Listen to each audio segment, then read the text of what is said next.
This episode is brought to you by Santos Threads. Make sure to visit Santos-Threads for the latest and greatest in men's and women's Latino urban-inspired streetwear. Visit SANTOS-THREADS.com. You are now listening to the Santos Says podcast, episode number 29. I'm your host, Santos, proud owner of Santos Threads. Once again with you guys, once more here. Happy to be with you guys, episode number 29. A very happy and healthy new year, 2022. Once again, coming through. Make sure to follow me on social media at Santos Thread Shop, Instagram, as well as TikTok, Santos Thread Shop. I appreciate all the interaction and the engagement with everyone. It's been a real fun journey. I'm looking forward to continuing this, keeping it going. And of course, don't forget to check out Santos-Threads.com. As you know, that's the merch, for nice merch, just like the hat that I have on right now. If you're watching on YouTube, make sure you follow the YouTube channel as well. Like, subscribe, comment, the whole thing. And away we go. On this episode, I'm very happy to have this person with me. This person is someone who is a trailblazer, someone who is someone, I mean, that's the best way you could describe her. I would describe her as a trailblazer, someone who is a comedian. She's not just any comedian. She has a very interesting and peculiar story, and I can't wait for her to tell it and tell us all about it as far as her background, where she's from. Her name is Mona Shaikh. Mona Shaikh is one of the prominent up-and-coming comedians right now in the game. She's based out of Los Angeles, and she is from Pakistan. And so she is someone who I looked at her and I followed her work, and I felt like she was someone who I wanted to speak with, to tell her story. She's a trailblazer. She's one of the first comedians to perform in multiple types of venues, record-breaking audiences, as far as attendance, things like that. She has a great delivery. She's a break from the mold. She does so many things. I think she's a great example for South Asian, Middle Eastern, and minority people in general. She's a comedian. She's a producer. She has her own show, podcaster, so on and so forth. Business figure, you name it. She's a woman, and she's a boss. She's a straight up boss. And I'm so glad to be able to have her here. And she will be joining me momentarily, and we'll be talking about her, her career, what she's done, what she's up to now. She's the host and producer of Minority Reportz. So we'll talk about what that project is. I know about it, but I want her to tell it to the audience. So all those things.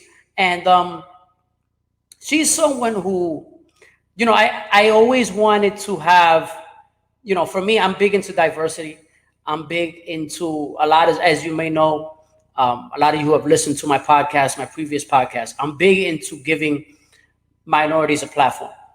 And to me, minorities, yes, minorities, there are more of us in this country, but a lot of times we are, there are different circumstances that have us trying to, that they try to have us feeling like we're less, right? That there's less of us, and that's not the case. And so there's strength in numbers, but not only that, but the fact that there are talented individuals in the minority communities. And when I say that, oftentimes, we in America, when we talk about minorities, the first groups we think of are Blacks and Latinos. And yes, Blacks and Latinos make up a great number in the minority population, but let's not get it confused, okay? There are other minority groups that are underrepresented in this country that, quite frankly, who don't have the voice that even Blacks and Latinos have, who deserve to have that voice because of the sheer numbers and the influence and really the population in this country. And so and I feel like what Mona Shaikh does, what Mona Shaikh brings to this world, I say the world, is quite refreshing. And she is here. And we'll talk about it. We're going to talk about that. And just to wrap up my thought, just that what she brings to the game cannot be understated, okay? Cannot be overlooked. And so I'm very glad that she's here to join me. And joining me here is the comedian, producer, podcaster, businesswoman, trailblazer, you name it, and so on and so forth. And she's here on the show on the Santos Says podcast. I want to welcome to the show Mona Shaikh. What's up? Thank you for that intro. You know what? I'm just gonna take you everywhere with me, man. You're gonna be my hype man.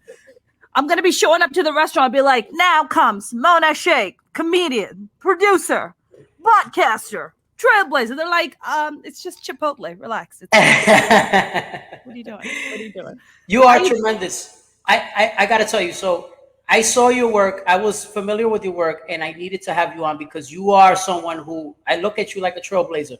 I needed to have you on. What you do, right? And we'll talk about you. I wanted to because I read a little bit about your story. You have a very interesting story. And I want you to tell it. I want you to tell your story. But what made me want to bring you on was just I always felt like there was a void of people from the South Asian community. And what I mean by that is in these prominent roles and in the public eye in comedy. Now you're seeing that, and a lot of that is partly in what you've done, right? But you're seeing it little by little, and I love what I'm seeing. There's a lot more work to be done. So I guess I'll start off by asking this to you: how do you feel about that? Before we get into your story, how do you feel that the representation, right, of the South Asian community as a whole in the mainstream? Yeah. I feel like, Mindy Kaling was one of the first ones who kind of really made a mark. But I mean, I love Mindy Kaling, but Mindy also sounds like a little bit like a white girl. So I was like, okay, so you're just like, okay, it's a little bit more digestible because you're like, it's a brown chick, but if you shut your eyes, you're like, oh, that's a white girl. Okay, oh, it's a brown girl. Oh, white girl, brown girl. You know what I'm saying? I love Mindy. I think what she's done has been outstanding, but I think the representation is changing pretty rapidly. I feel like across the board, especially in the past 5 years, I feel like the conversation, for people of color, in general, Latinos, South Asians, Black people, the conversation has risen, and you see a lot more roles now for us, especially in media and representation. I think that has shifted a lot. A lot of that is changing. You know what? I feel like that's a conversation I always talk about. So much of it goes back to the decision makers, right? Who's making the decisions? Who's saying, hey, let's put Santos up. Let's give Santos his own TV show. Let's give Mona her own radio show or whatever. So I feel like it's not just what's happening in front of the camera. It's also what's happening behind the camera. So that conversation is also just as relevant. And I feel like people who are the decision makers are really the puppeteers. They're really the ones calling the shots to be like, you get to have this and you don't. But I feel like with social media, with TikTok, with Instagram, with YouTube, there's a decentralization that's happening. There's a shift of power where you don't have to go to the gatekeepers. You can go straightly to your audience. Listen, I have girlfriends right now who started doing comedy like 6 months ago, packing out rooms of 500 because they're TikTok stars, right? They don't have to go to Fox or any of the major networks. They go and pocket that cash themselves. And now all these major studios and networks are coming to them to be like, hey, you already have a network, because they're like, how can I dip my finger in that honey pot that you already created, right? So there's a shift of power that's taking place. So, I feel like that more people go like yourself, like myself, we go and create online content, the more that kind of decentralization happens, where you're no longer getting permission from the gatekeepers. You are the freaking gatekeeper. That's well said. That also has kind of led itself to the music industry too, right? Because it's like you have all these artists, they don't need the major label anymore. It's like the same thing. Besides, why do you think the power shifted? And I don't know if you followed this. I'm a big Jay-Z and Beyonce fan. I'm a New Yorker. Yeah. I grew up in New York. I grew up in Brooklyn. Oh, you're in New York? Okay, that's great. Yeah. You're in New York, aren't you, Santos? Yeah, I'm a New Yorker. Yeah, I'm from Brooklyn. Brooklyn, shit, yeah, me too. I mean, I lived in Brooklyn, and loved it. That was hands down my favorite. But if you I don't know how much you've paid attention. Beyonce and Jay-Z, that's what Beyonce did. She was like, man, the record labels coming in, taking in all the cash. I'm putting in all the work. That's why she started secretly releasing her own album, secretly releasing her own videos, because she wanted to flex and see what kind of power she had. And she was like, well, wait a minute. I don't need you. You need me. So I can directly go to my audience and pull in all that cash and kick you out as a middleman. And I feel like now that has translated, that's on a more macro level, but now you're looking on a more micro level where you're seeing young artists coming up across the board, you know, music, the art, stand-up, you know, and now I don't know how much you've been following crypto and NFT. That's going to change the game completely. Totally. I mean, you're talking about decentralization on a level that's actually scaring the gatekeepers, because the gatekeepers are like, yo, these people are going to put us out of business. Like, we're out. Like, there's no longer going to be a need for them. So there's a massive shift of power. There's a lot massive, and you know, it's not just, I know you were talking about representation, but you're talking about, you know, people who've never had access to power or were not given access to power are not going to have power. And that's pretty powerful. That's a beautiful thing. No, I agree with that, especially, you know, because like you said, you're wiping out the gatekeeper, right? So what are the, you know, like who's going to hold you back? Getting me all hot, man. There you go. It's about to get the clothing are coming off. I don't know if this is going to be present at the end of this conversation, but keep going, Santos. Go ahead. So like I turn the camera down a little bit. No, I'm just kidding. It's turning into a different show. Okay. All right. Yeah, right. So question for you, right? I was reading about how you started out, right? So you are originally from Pakistan, right? Yeah, I was born and raised in Pakistan, and I moved when I was 15. Okay, so you moved to New York when you're 15 years old. Now, this was part of your history that I found interesting, right? I was reading that you grew up on Bollywood films, right? Yeah, for sure. So, So because I know I've seen some Bollywood films, and there's a comedic factor in some of them. There are different genres, just like Hollywood films, right? Sure. So my question is, how did you get into comedy, having been influenced by Bollywood films? Did you want to be an actress at first, or how did that work? I'm a former stage actor. I was a stage actor. I wanted to be a dramatic actress, Santos. I wanted to be a dramatic actress, and none of that worked out. But I actually, there was this, I was like 8 years old, and I watched this movie with this amazing actress named Madhuri, and she blew me away because she wasn't just beautiful and, you know, pretty. She was funny. And I was like, oh, how do you do I want that. That is what I want. And, you know, a lot of people ask me, they're like, can you teach comedy? You know, you can teach elements of comedy. You can teach rules of comedy.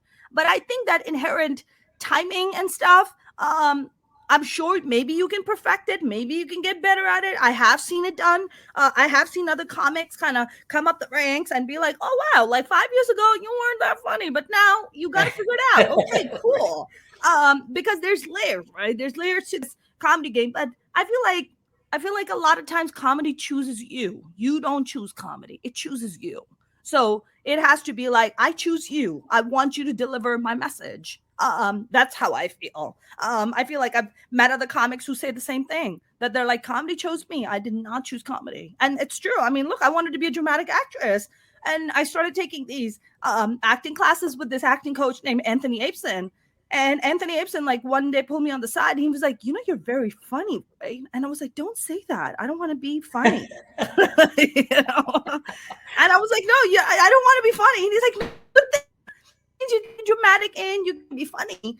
And he discovered Ellen Pompeo, discovered Jennifer Aniston. He discovered Ian Somerhalder. He's discovered so many amazing artists. And he's quite wonderful. And I think that's where I really understood my own comedic timing and started doing stand-up, and then just stand-up just kind of took over. It was just like, oh, this is my calling. Like, this is it. Wow. I mean, that's interesting how you mentioned that it found you, right? It called you. So many times in our lives, we're doing stuff that we don't even picture, you know, that we'd be doing. I would never. Go ahead. I have girlfriends from 8th grade in Pakistan. That's when I left. And they hit me up on Facebook. They're like, "What do you do?" I'm like, "Oh, I'm a stand-up comic." They're like, "That makes total sense." And I'm like, "It does?" They're like, "You were always the funniest. You were always the one doing the most daring shit." So can I say shit? Yeah, yeah, of course. Oh, okay. Go ahead. This is your show. Go Oh, ahead. okay. And it's interesting because you never see yourself like that. Other people see that in you, but you don't see that in you because you're just like, "Oh, I want to be a certain way," and then life comes along and says, "No, no, no, no.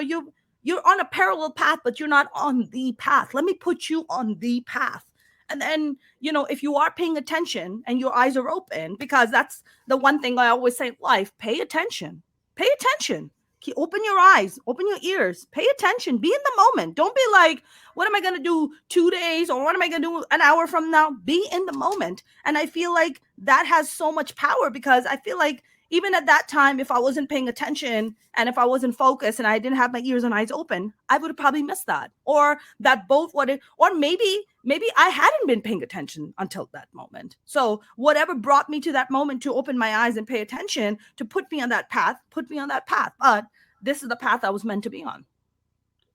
That's amazing. I mean, and you see that. I mean, it's so many times we're getting redirected. We kind of become redirected by the circumstances of life, and then we wind up doing something we didn't picture us doing. And you're like, you know what? This feels right. And then sometimes it makes sense to us last. It's almost like it makes sense to everybody else first, right? Because like you said, your friend said you were always funny, and they saw that in you. But we need that affirmation to say, okay, oh, I could really do this, right? Right. So right. You got to see it in yourself, right? People can get blue in the face and be like, "No, you're this way." But it's yourself that you have to recognize it to be like, "Okay, you know what? You're right. I think I can do this. I think I have the capability of doing this." And don't get me wrong, stand-up is a hard life. Yeah. It's a hard life. I have stayed up till 1 o'clock in the morning at a laundromat to do 3 minute set. Wow. Okay. Wow. It's a hard life. And when you add the woman factor, you add the person of color factor, those are all just barriers that you now have to find your way and navigate your way out. And I think that's what I'm really excited about what's happening with NFTs and cryptos and be able to go on TikTok and create your own content, because I no longer had to, wait. Look, I waited at a comedy club. I'm not going to mention because they are one of my favorite comedy clubs. And No, yeah, that's fine. Yeah. 7 years I waited outside their door. 7 years. Just hanging around, network, trying to talk, trying to get in. And I figured out, I'm like, they're not going to let me in. I don't fit their mold. They don't know what to do with me. And the moment I left them, my career just started taking off. And it took me 7 years to open my eyes and to pay attention. Could I have done it earlier? Maybe. But I wasn't paying attention. Wow. And it's just it's so interesting you say that, because I think so many times in America, there are so many preconceived notions of everybody, right? Of every group. Yep. But I've always felt that in particular, people from South Asia are very misunderstood because they wouldn't be they're not typically the most vocal. That's right. Per se, right? Of the minorities. And I think that you can get lost in the in the sauce, if you will. That's right. That's right.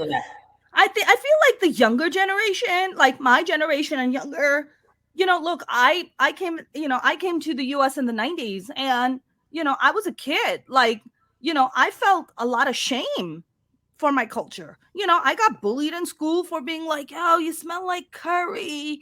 You're disgusting. Get the fuck out of here." So I grew up with a lot of shame. So every time I would step out, I needed to make sure that my clothes didn't smell like curry. I wanted to make sure my hair didn't smell like curry. Like, there was a lot of shame. And it's so funny because last night, I have a girlfriend of mine. She's a very successful writer. And I went over to her place and she was like, "Yo, can you make me some good homemade curry?" Right? And I grew up cooking, so I love to cook. So I made this homemade curry. So this morning she sends me a message. She's like, "My place smelled like curry this morning and it's divine. I love it." Right?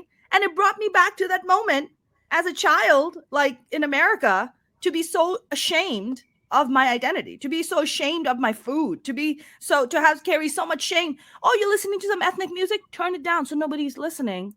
Well, they're going to look down at you. all that is gone now. All that, I mean, I'm not gonna lie, I still have that, right? I'll be listening to some music and somebody comes by and this automatic conditioning where I have to immediately turn my music down because there's shame attached to it. To be like, oh, I don't want you to look down at me as I'm like less than or as if I don't belong here, you know? Yeah.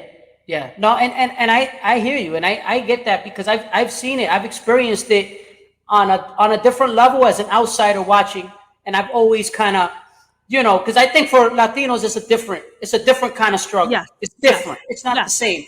Yes. I'm not going to say one is more severe than the other. They're different in different ways, right? Yes. But I feel like you have those stereotypes that are still, there's fear, which irrational fear, right? From people who are biased, and it's breaking down those stigmas from the community.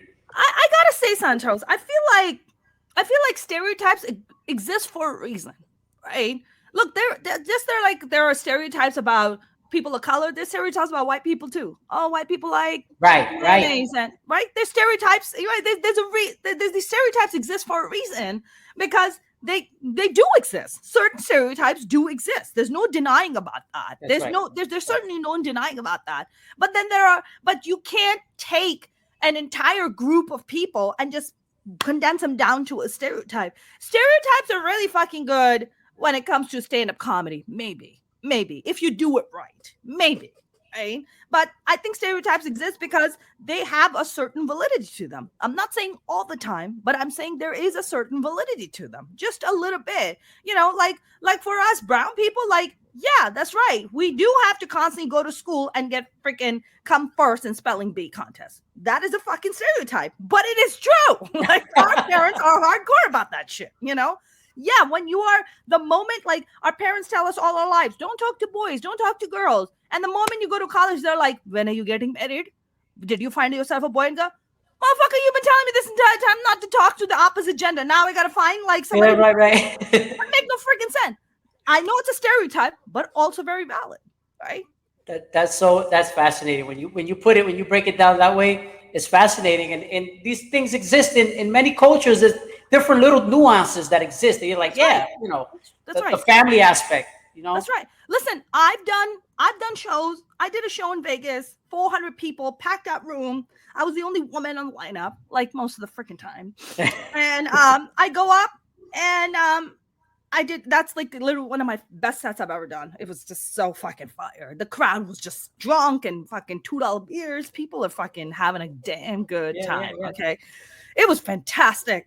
I went up. I fucking rocked and rolled. And the moment I got off stage, the host, who, by the way, happens to be Latino, which I was shocked because like people of color should like feel the pain for the other. And he goes up on stage and he goes, "I thought this bitch was a terrorist." Now, what do you say to that? What do you say to that? Because you're like, like, would you like it if somebody said, if I was the host and I said some fucked up stereotype about you? You know what I'm saying? Right. So it's not just white people doing racist shit. People of color do racist shit against other people of color too. I seen it. Yeah. I've been a fucking at the end of it many times. I've seen that bothers me so much when I see minorities like getting at each other, because like if you realize the sheer numbers and influence and buying power, etc. of all of us, they can't stop us. If they put us all together, there's no way they could stop us. That's right. Nobody. But I think there's this, I don't know how it is in the Latino community, but I've noticed this in the South Asian community, that there's a mentality, especially the older generation, this scarce mentality, a mentality of scarcity. There could only be one role. Yes. No, you're right. That exists. Yeah. That exists. Oh, if I got something good, I don't want to share it. Yeah. I don't want to tell you. That exists. Because you might also get it, then that don't make me feel special anymore. Right. Well, we don't want the others to succeed, right? So we don't want to see our brothers and sisters that are like us, that have the same last names as us, that come from where we come from. There's only got to be one. There got to be one Puerto Rican. There's only one Pakistani. That's right. And I don't believe in that shit at all. I mean, no, it's not ridiculous. In the friggin' slightest. I put on my show Minority Reportz. I mean, it's all women of color, top to bottom. For fuck's sake. That great segue. I was gonna ask you about that. So tell us all about Minority Reportz. I know about it. I looked into it, but go ahead, tell about it. So I started Minority Reports at the Comedy Store. I don't know if you've been to Los Angeles. It's a No, very it's a very prestigious comedy of course. club. It's all your legends came out of that, or your Robin Williams and your Yeah. friggin' Richard Pryor and your all these like mega folks came out of it. I went and pitched it to them, and I said, hey, listen, this is literally even before. You remember when Oscars hashtag Oscars so white? You remember that? Right. Yes, Remember that a that? couple years ago. Yep. Yeah, no, that was way more. That was like 6-7 years ago. Okay, time flies. Yes, Yeah, I six, do 7 years. remember No, that. that was 6-7 years. This was is bad. when Spike Lee and Jada Pinkett Smith came out and said Oscars are so white. You guys don't nominate people of color. So even before that conversation, I knew that we were headed towards diversity. Like I saw that, and I was like, the landscape's gonna change across the board. The landscape's gonna change. I mean, just look at the sheer number of minorities coming up the pipeline. Like, there's just no way you can ignore this number of talent. So I went to them and I said, hey, would you guys give me a show where I produce it and I bring people of color that people who would never get the opportunity to perform at your comedy club? I give them that opportunity, and I'll freaking pay you guys on top of that. I'll split my ticket sales. Wow. And they were like, yeah, sure. And we started doing the show, and it started taking off. Tiffany Haddish would come and do the show. This is like 2 years before Tiffany blew up. Nikki Glaser, Eliza Schlesinger, even Mark Maron would come by, Kevin Nealon, Mike Ward, Rami Youssef, like all these people were coming through and doing sets, right? Because I was creating a platform where it's just like, yo, come on in. I know that they won't let you perform on the main room, but we got another room here. So y'all can come and say, hey, I performed at the Comedy Store. I want you to have that, And I wasn't just thinking about, oh, it's just me. No. Indian, Pakistani, I don't give a shit. Come perform. This is not just about us. This is not just about me. It's about us. Like, we go as this together. That's where the power is. And then I took the show out and I turned it into a nationally touring show. And we did our first Minority Reports Desi Girls Night Out. Desi is a slang way of saying South Asian. Like, you got Taino on there. It's like, Desi is like, it means you come from the continent of South Asia. So, Boricua is for Puerto Ricans, it's Boricua, the same thing. Yeah, it's the same thing. So, growing up, a lot of people thought I was a Boricua. It's true. First year, I went to high school and they started speaking Spanish to me. And my brothers were like, if somebody walks up to you, starts speaking Spanish, just say, no habla español. I'm like, what does that mean? He goes, it means I don't speak Spanish. Because I'd never met Puerto Ricans. I'd never met Dominicans. I'd never met them. We got black people in Pakistan, but we don't have Latinos. I've never met Latino in my life, So that was like a new thing to me. Yeah. One of my Mexican comedian friends recently, he's like, you're part Latino, you're right. And I'm just like, yeah, I feel like a lot of like there's a Latina thing in me, and there's no denying about that. Yeah. But we did our first Desi Girls Night Out show in Orange County. Yeah. 330 South Asian women showed up to that show on a Wednesday night. Do you understand? Do you understand? Like, power. You see that? Yeah. That's power. We were so packed out, we had to turn people away on a fucking Wednesday night. How the fuck is that possible? That's crazy. And these women didn't want to go home. They were like, this is the first time I came to a show where I feel heard, I feel seen, I feel represented. These bitches were getting drunk. It was crazy. And then LA Times, they were like, hey, did you know that you guys, LA Times called me up. They're like, did you know your show is like the hottest show in town? I'm like, what the fuck are you talking about? Because I was in San Francisco. I was emceeing the Women's March. So I'm just there. I'm too busy like focusing on trying to MC it. And I see all these ticket sales coming in. I was like, is this for my show? And we had to move because I thought barely 80 people will show up, if that.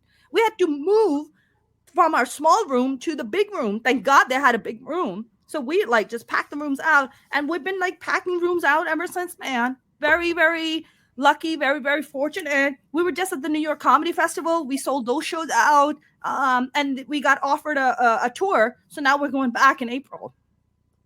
To wow, that's I'm gonna be in New York and New Jersey. Yeah, I got it. You know what? I'm gonna have to go see that. Oh, so you totally have to come. It's going to be they're fantastic shows. If I may say so myself. But yeah, they're really great shows. And it's about hearing voices that you won't really hear at major comedy clubs. And look, there's even with this conversation about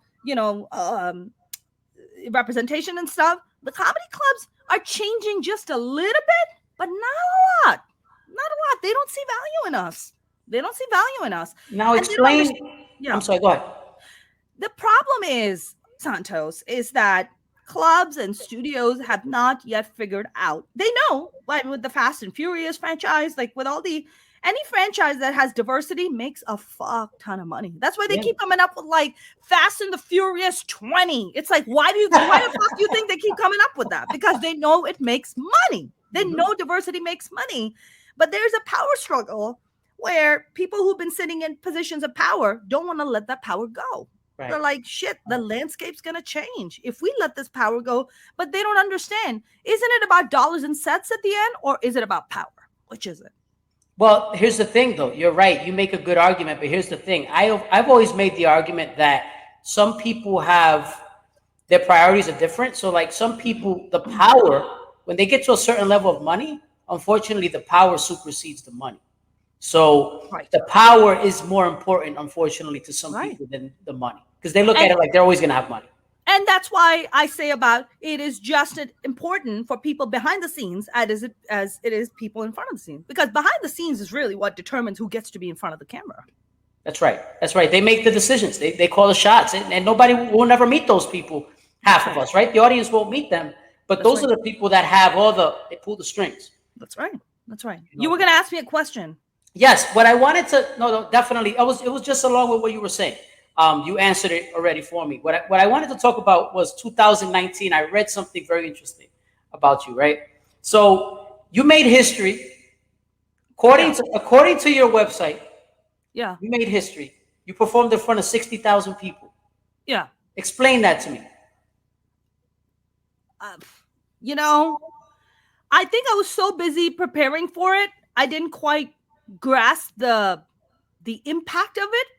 And I remember standing backstage, standing behind as they were going to call me on stage to MC it. And I start hearing people chanting, like to bring me on stage. And it was like this wave, like washing over me. And I think I was so focused on work that it didn't hit me the magnitude of it. Like the magnitude of standing in front of 60,000 people and like pontificating about equality. Like it was surreal, man. It's surreal. Like it makes me emotional, like thinking about it. It was so surreal. And, not just that, you're standing backstage with Senator Barbara Lee. You're standing with the mayor of San Francisco. Like you're rubbing shoulders and shaking hands. And I'm just like, I just sling dick jokes on stage. Like, what the fuck am I doing here? You know what I'm saying? Like, I'm just talking jokes about my mom. Like, what, but my girl, Sophia, who's the co-chair of the Women's March, we just randomly met. But I don't know. I don't believe in coincidences. We were meant to meet each other. I met her at Politicon, which is a huge conference that put together for politics here. So there's all these conservative, independent, liberal, like, conversations that take place. All these big celebrities come out. All these politicians come out. It's a massive thing that they do here. And I wasn't even supposed to be there. I just showed up because my girlfriend had a booth. She has this amazing organization called Muslims for Progressive Values. And I've been friends with her forever. So whatever she does, I support her. So she was like, hey, can you come and show a different side, more progressive side of Muslims? And she's like, you're one of the most progressive Muslims. And I was like, yeah, dude, I'm down. Let's do this. So people were coming to the table, asking questions, why Islam this and what happened in Islam that. And these two women come by and they're like kind of brownish. So I looked at them. I'm like, hey, what kind of brown are you? And they were like, oh, we're Lebanese. And I was like, oh, bring it in, Lebanese sister, this and that. I was just cracking jokes and being my stupid, goofy self. And then when the Politicon ended, everybody's rushing out. There's like thousands of people. And they couldn't find an Uber because it was too many people. So I was walking out towards my car and I was like, what's going on? They're like, we can't find an Uber. I was like, just jump in the car with me. I'll give you a car ride home. And then we just became friends. And then she was like, hey, are you going to be in San Francisco? I was like, yeah, I'm coming out to do shows next week. She's like, let's grab dinner. We had dinner. We didn't talk about the thing at Women's March at all. I Right. was talking to her, just shooting the shit, and then 2 days later, she's like, "How would you like to MC it?" And I was like, Wow. "What?" I was like, "You want me to MC this?" I was like, "Are you sure you're choosing the right person?" She's like, "I know I'm choosing the right person. You can do this." So I think it also goes down to opportunities, Santos. Sometimes you just need that one opportunity. You can have all the talent and all the skill in the world, but if you're not given opportunities, and if you really scratch the conversation that we're having, and if you really get to the bottom of it, all we're talking about is opportunities. That's right. That's right. Yeah, that's well said. You couldn't have said it better. That's right. That's how I would sum it up in one word. Just the opportunities that that everyone else should have, right? If you Right. have the talent, if you have the preparation, if you have the wherewithal, right, Yeah. the desire, why shouldn't you have the opportunity? You Yes. should get the opportunity. Right. Right. And it really is. And I think that's what the gatekeepers have been depriving, people and people of color, especially, and women, especially, Women, yes. just kind of opportunities. We've been like, oh, you have to be this way and that way. And, I talk about this when, what turned me off from acting and really what put me in the path of stand up is because I was up for a lead role in a pretty big independent budget film. And the reason I lost that role is because they brought me in for like 5 freaking producer and director sessions. And at the end, they didn't give me the role because I wasn't quote unquote hot enough. What the fuck does that Oh, mean? Hot is different to different people. And the lead actress that they hired, she was so bad, they had to cut her out from 80% of the movie. That's how bad she was. but they gave her the role. They gave her the role because she was hot. Hot. But she All had right. no skills. She sucked. I don't even see her. I don't even see her around anymore because I think No, of course, because she wasn't any good. I think she quit the business. But Wow. but honestly, I'm grateful for that. I was pretty devastated at the time, but I look back and I'm like, thank God I didn't get that. Thank God. Because it put me on the path that it put me on. Because that Yeah. wasn't my path. This was. Well, that was right. That wasn't your right. That wasn't what was meant for you in the universe. The Right. universe put you in a place where, right, where you were. That wasn't the plan. That Right. just wasn't the plan, and you needed that experience to. Sometimes you got to have that door slammed shut That's right in right. front of your face. That's right. That wasn't God's plan, as Drake says. Hey, did you know that Drake trademarked that God's plan? The phrase. Hmm. Wow, I had no idea. Hmm. So are we not allowed to use it?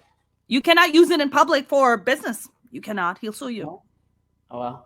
Good. Good. I got to scratch that You design. can't be like T-shirt God's plan. I got to God's get rid of it. God's plan for me to have this gut. Like you can't, you know what I'm saying? Like Right. That was God's plan for me to get, have this God's stomach. plan. Yeah, exactly. You can't have that. So I just learned about it. Those TikTok videos, a lot of people make those really cool TikTok videos. Yeah. And I learned it through that. And I was like, oh, how interesting. You can trademark that stuff. That's it. No, it is interesting. And it goes along with what I was going to say about you as well, that you're right now, you have your brand. Like this is your brand, right? Yeah. Your likeness, your name, your image. Right. This is something that you've done a lot. You've accomplished a lot, but this is just really, you're scratching the surface here where you can represent for so many people in the generations to come. You as a role model, what you are. And that's what I seen when I seen you. I was blown away. I was like, I have to have her here. I have to. Oh, you're so sweet. You're I very saw kind. you. I said, I gotta have you because you're breaking the mold. I saw your stand-up routines. I saw your, I've seen your shows. Did research. I did tons of research on you. And so I saw, look, you're breaking the mold because you grew up in a conservative Muslim, right? Yeah. As a Muslim. Yep. So I guess now this is my next question. We talked about the adulation and the praise and you being a role model for a lot of people. But with that comes the other side. Sure. How has the other side, meaning the other group of people that are from your community that may not really appreciate some of your content? Yeah, I mean, look, there's definitely pushback. Look, I'm not a conservative Muslim by any means. I don't wear the hijab. Never have I worn the hijab. Nor do I have any desire to wear the hijab. I don't knock it. I don't put it down. People can do whatever they want. I mean, Right. that's I think my sometimes, I think what happens sometimes, Santos, I think, especially as a Muslim woman, you know, other women, other conservative Muslim women get a little rattled. They get a little rattled when they see someone like me. Maybe it brings up insecurities. Maybe it makes them feel like, hey, she doesn't represent me. And you're right, I don't, because Muslim women is not it's not a binary thing. It's not binary, right? There's no one kind of Latino. There's many kind of Latinos. There's not one kind of Latina. There's many kind of Latinas, right? And I think that's where we start breaking away from stereotypes, right? There's not one kind of Muslim. There's many kind of Muslims, right? 1 billion people. How do you categorize them under one tiny little stereotype? You can't. You can't. That's virtually impossible. That would be stupid and just downright ignorant to say that Muslims are just one thing. So I don't fit that Muslim stereotype, especially that you see in the media. All of a sudden, there's like, oh, we have the first hijabi this. And that's what a Muslim woman looks like. And it's like, no, she doesn't. No. A Muslim woman can look like this.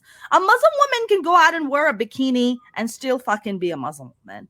A Muslim woman can still rock fucking tight-ass jeans and get up on stage and sling dick jokes, and you can still be a Muslim woman, right? That's right.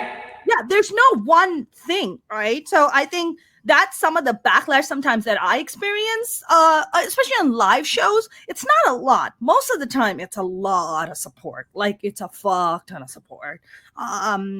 But because, you have to understand, for them, it's also like, yes, we have women like this in our community who are fucking outspoken, balls to the wall, don't give a fuck, out there fucking say what they have to say, because you look at us as someone that we don't have a voice, like, but we do.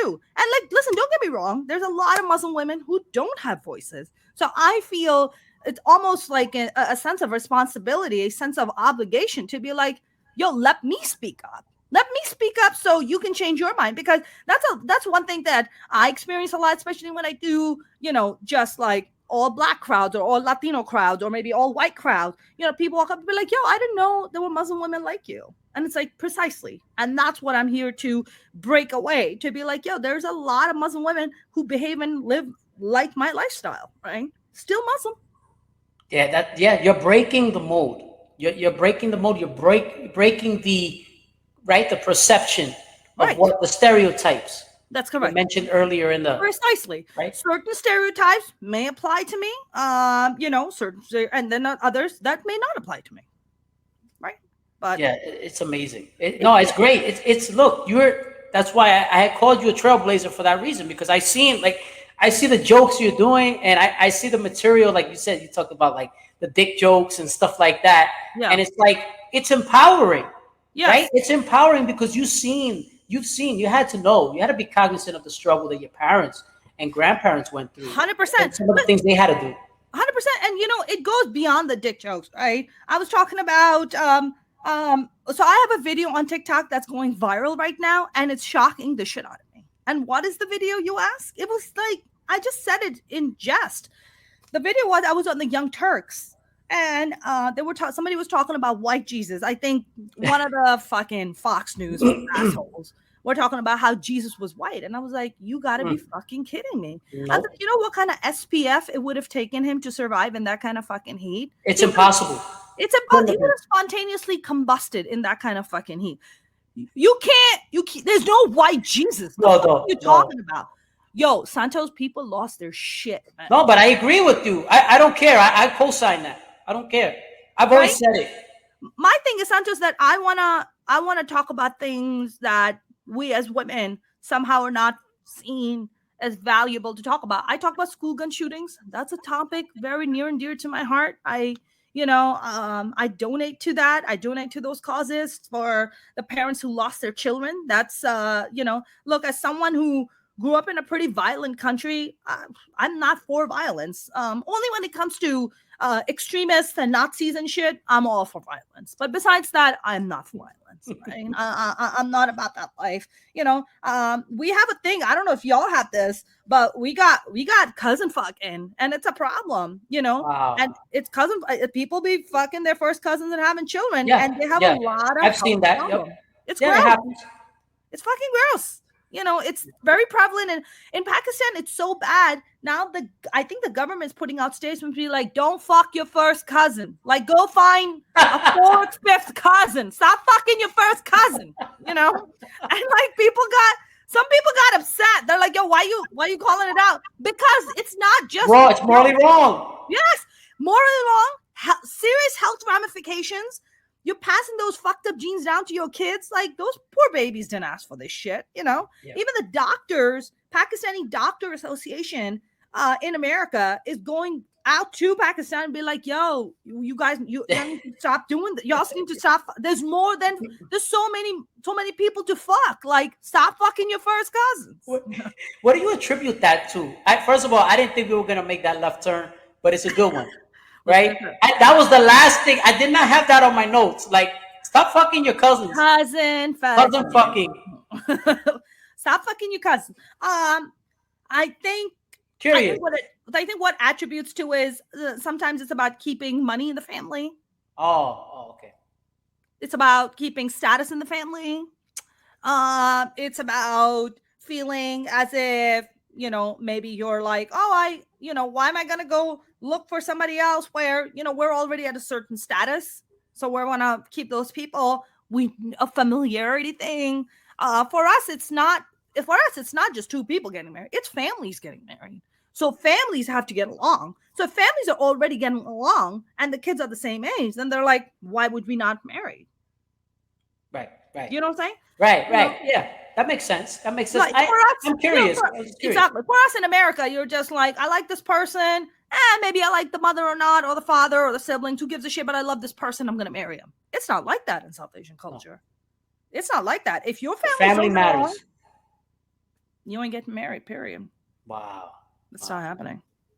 I mean, I kind of had that idea already, from what I've, been told. No, sorry, don't get me wrong. Let me just caveat this by saying, don't get me wrong. There are people who go against their families and get married, and then their families, like, throw them out of the family. They're like, I don't want to talk to you, this and that. That does happen. But most of the time, it's very much about, hey, are the families gonna get along? It's a status of symbol.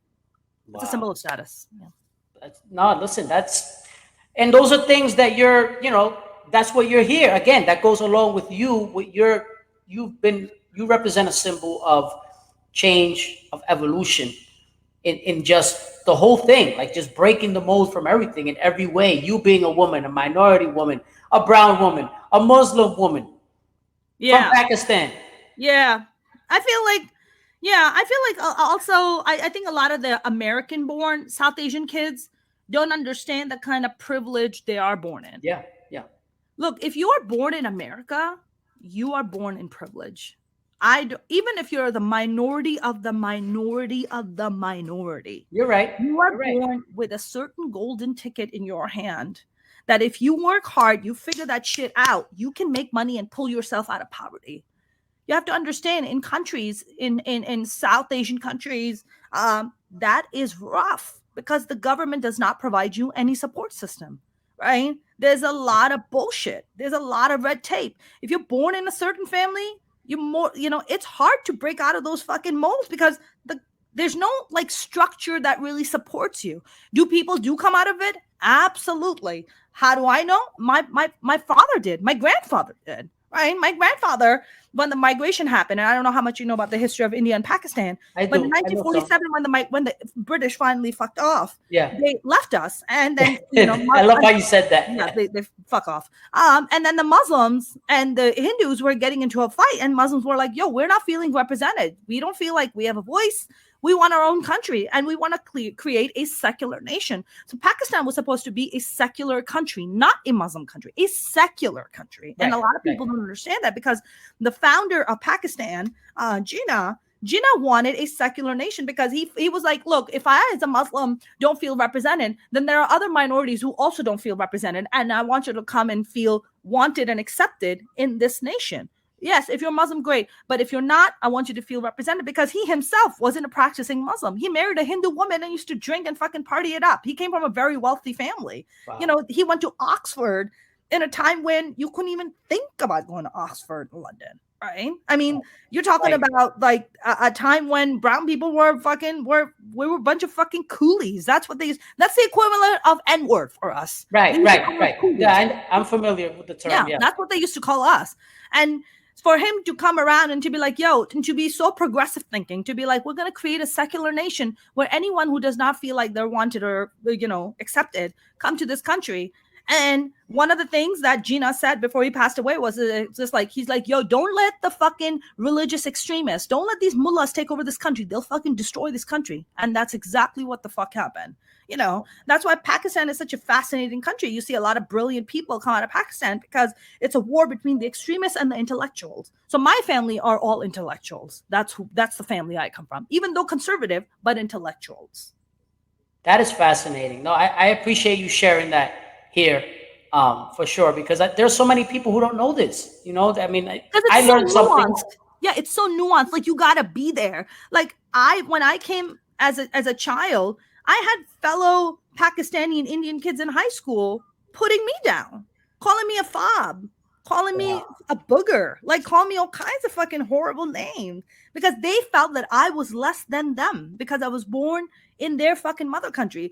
Those same motherfuckers today are walking around beating the goddamn chest saying, oh, we're so proud to be this. Bitch, when I was that, you was putting me down, bitch. That's right. Now you're doing it because it's fucking cool. Yeah. Well, also they're doing that because you waved the flag for them to do it. That's right. So they're seeing you. They won't give you the credit for it. Right. People such as yourself and countless others. Yeah.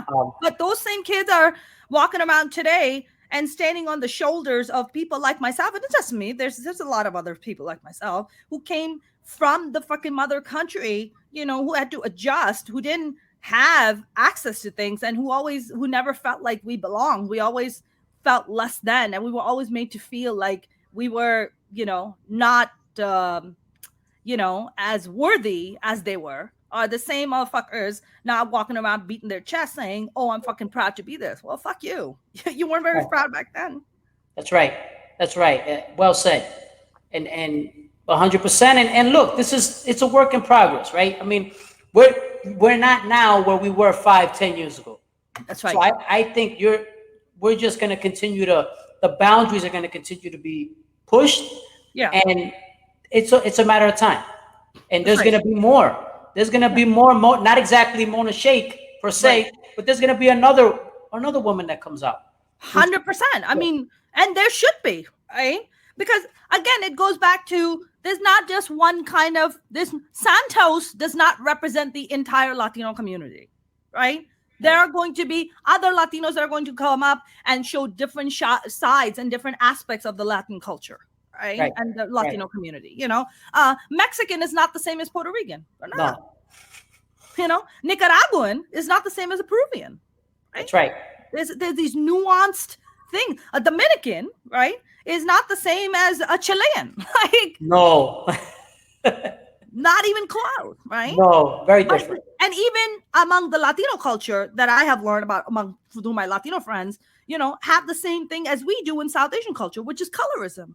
The fairest unfortunately, the higher you up are in the hierarchy. Yeah. The darker skin you are, the lower you are in the hierarchy, right? And that's a prejudice that we have amongst our own communities that we have to fucking call out, to be like, there's colorism here, and I want to call this shit out because it's bullshit.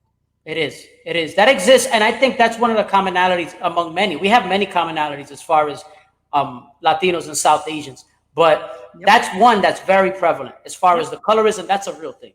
And I've been, adamantly against that myself, and I want to also give a platform to talk about that too in the future, because that's something that I'm not with, and we need to break down those barriers. 100%.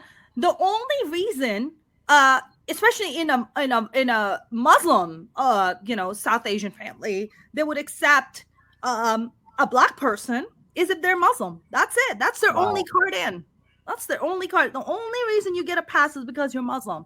And even then, that's kind of resisted, to be like, oh, you're gonna have dark-skinned children. Do you really want that? Yeah, bitch. Awful. Yeah, I fucking want that. Because I love this person. Who cares? Awful. Yeah, there's a lot of that. But these are very deep-rooted generational insecurities that are now being addressed. Thank God, from our generation, and thank God the younger generation is gonna change that. I think the younger generation is doing a fantastic job, by the way. Absolutely. I think a lot of people take a shit on the younger gen. I think they're doing a fantastic job. Yeah. Maybe they're like, oh, maybe they have a peanut allergy. All right, I'll give you a fucking pass. gluten allergies. You want to be gluten free? Fine, I'll eat all the bread anyways. It's all good. You know what I'm saying? Like, I'll give you a pass. I'll give you a pass. But look at with everything that's happened, especially even during the pandemic, like Black Lives Matter marches. Fantastic, right? You see people of all color and genres and backgrounds coming forward to be like, yo, you stop killing our Black brothers and sisters, man. That ain't fucking cool. Nope. And it's been happening for years. They've been screaming on top of their lungs to be like, stop fucking killing us. Like, what the fuck are you killing us for? Like, what? Just for being dark skinned? Just because you have some fucked up, institutionalized racism that's been inbred in you for years and years, and you just keep fucking killing us for what? So I feel like all of this is, and I think the younger generation has had a really big role to play in this, and I really do commend them for it. Absolutely, yeah. We have to give them, our respect, and we have to give them our support, because they are the ones that are gonna help push forward more change in the future. 100%. So before we go, tell us about any things that you have going on. This was a damn good conversation. This is actually one of my favorite interviews, Santos. I appreciate that. Thank you so much. I really do. You're a really good interviewer, man. Good job. Thank you so much. I appreciate that. Trust me, you're a great guest. No, thank you. Definitely, and we'll definitely connect. We'll connect again, because I have to see you I have to see you live. Yeah. When I come to New York, yeah, absolutely. Please come. I would love for you to come. I will definitely catch that. But before we go, tell us what you have going on. I am leaving on Saturday, if it goes through. So get this, last week, I went and I was gone for 7 days to perform on Carnival Cruise. So while I was on the cruise director told me, the entertainment director, that I was making history by being the first South Asian, Middle Eastern female comedian ever, actually comedian period, male or female, to ever perform on a Carnival Cruise. Wow. I was like, what? I'm just like, what? And you never had one of us before? They were like, no. And people were fucking fascinated, Santos. They're fascinated by the stories. They're, my not in a braggadocious way, not bragging about it. 300 people showing up to my shows on a cruise. Pretty good. Because they want to hear your stories. They want to hear my story. They want to hear what the fuck I have to say. Powerful shit, man. Yeah. So I have another cruise I'm going on this Saturday. Leaves out of New Orleans. So fingers crossed, if Omicron doesn't come and fuck us all up, then I'm gonna be going on the cruise. I have the tour coming up in April in New York, New Jersey. I'm executive producing a documentary that I'm very proud of. I can't really talk about the details yet because of the NDA shit. Minority Reports is also in works as a TV show, so we're working on that. And I'm in talks with a very big network for having my own stand-up special, so we're working on that. Just working. That's awesome. I'm so glad to hear that. And no, definitely, we're looking forward to what you have in store next, and following your career as you continue to break down barriers and as you continue to make more, just have success. So, well, thank you very much, my friend. I really hope to God your podcast is doing well and continues to do really well. Thank you. Yes. We're work in progress as well. But how old is your podcast? How long have you been doing the podcast for? I've been doing it since May. So May of this year, 2021, I embarked on it. I was mostly I sell clothing, like merch. I was mainly an online boutique, and I decided I wanted to do a podcast because I thought it would be pretty cool. So 100%. No, great. Listen, you gotta be entrepreneurial. You can't just be one thing. Gotta have multiple streams of revenue. Multiple. Yeah, for sure. Gotta be making money when you're sleeping, Santos. I like that. I'm gonna definitely keep that in mind. Thank you so much. Yeah, of course. Thank you, man. Thank you very much for having me. I appreciate this. No, thank you, everyone. Make sure you follow Mona. She's got all these things going on. Minority Reports. She's gonna be touring, and she's got the Carnival cruise, right? Oh Carnival? yeah, and I also have a comedy cannabis brand I launched. With a cannabis. So I am a fan of the marijuanas. Okay. Big fan. It connects me to Allah. It's my A spot, baby. It's my A spot. It's my way. It's my spirituality. I understand. And we launched it in Palm Springs end of November, I think. Yeah. And it did really well. So that's coming to LA also. And we want to turn that into a nationally tour show also. Wow. That's pretty cool. That's interesting. That's going to be good. Everybody getting high out of their minds. Yeah, it's freaking. Awesome. Mona Shaikh, thank you so much for coming on. Thanks, man. Make sure you guys follow her on social media. You're on TikTok and on TikTok, Mona Shaikh Comedian. Yeah. And of course on Instagram. Yes. Right? Instagram, Twitter, Facebook. And I'm always looking for new stalkers, Santos. So stalkers are good. Looking for new stalkers, guys. So exactly. Bring on the stalkers. Well, thank you very much for having me, man. I appreciate it. Thank you, Mona. I appreciate having you. Thank you so much, and looking forward to connecting with you. Same here. Thank you. Sure. Bye. Bye.